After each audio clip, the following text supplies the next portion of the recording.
Good morning students. बेटा welcome back to music class +1 class. Today's topic is बेटा नाट्य शास्त्र ग्रंथ का परिचय। तो बेटा नाट्य शास्त्र ग्रंथ है, यह एक संगीत ग्रंथ है, सबसे पुराना ग्रंथ है, भरत मुनि द्वारा लिखा हुआ है। इसमें आप देखो क्या क्या है इसमें दिया हुआ। तीसरी शताब्दी के लगभग भरत मुनि ने नाट्य शास्त्र नामक ग्रंथ लिखा।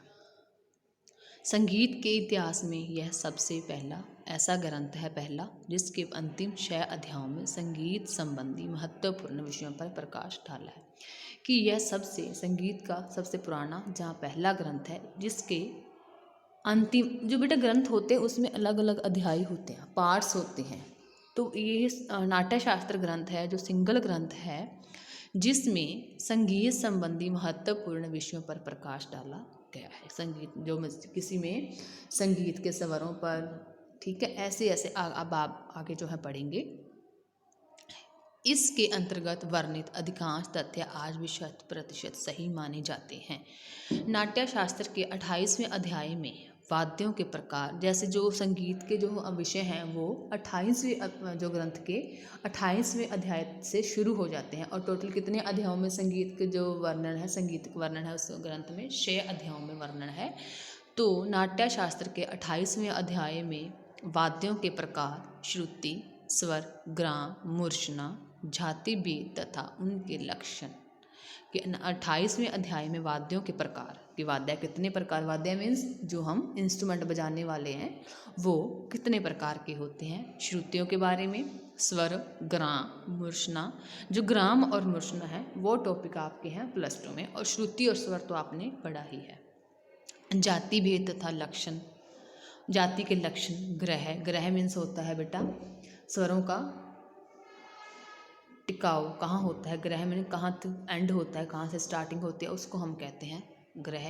अंश स्वर में होता है न्यास, अंश में नहीं होता, सॉरी, वादी स्वर, किस राग का अंश स्वर कौन सा है, न्यास, अपन्यास, रक्तव, ऐसे तो उन पर प्रकाश डाला गया है।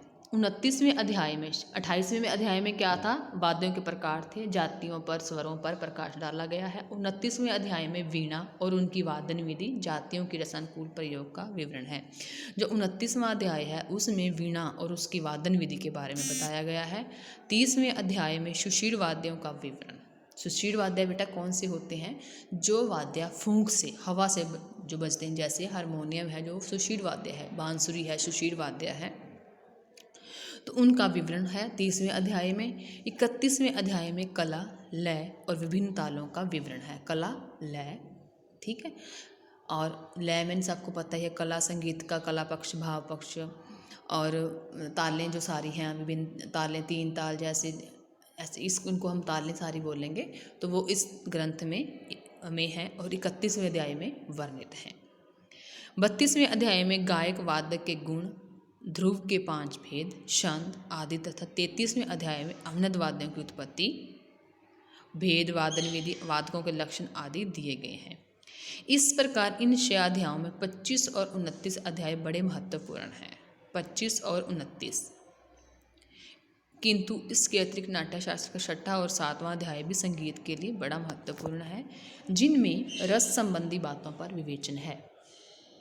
6ठे अध्याय में रस के लक्षण और व्याख्या, भाव, लक्षण और व्याख्या, 8 रसों का वर्णन, रस के देवता और वर्ण तथा 7वें अध्याय में भाव, विभाव, अनुभाव आदि की व्याख्या, स्थायी, व्याभिचारी और सात्विक भावों का विवरण दिया गया है। भरत ने एक सप्तक के अंतर्गत 22 श्रुतियाँ और 7 शुद्ध स्वर माने हैं। 22 श्रुतियाँ भी बेटा 22 ही होती हैं, 22 श्रुतियों से ही स्वर उत्पन्न होते हैं और 7 श्रुतियाँ मानी हैं। प्रत्येक स्वर को उसकी अंतिम श्रुति पर स्थापित किया है।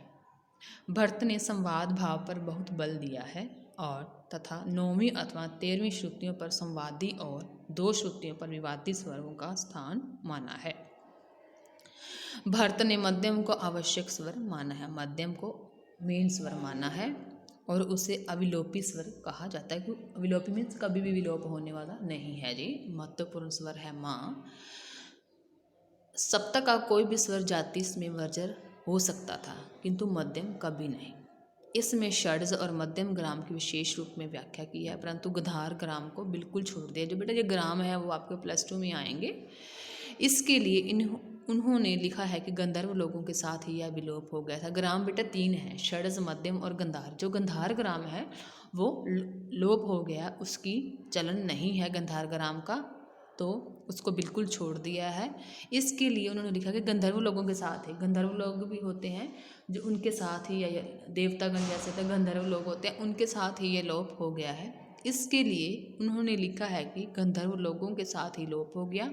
षड्ज और मध्यम ग्राम में 18 जातियों की रचना स्वीकार की है और नाट्य शास्त्र में जातियों को विस्तृत विवेचना की है।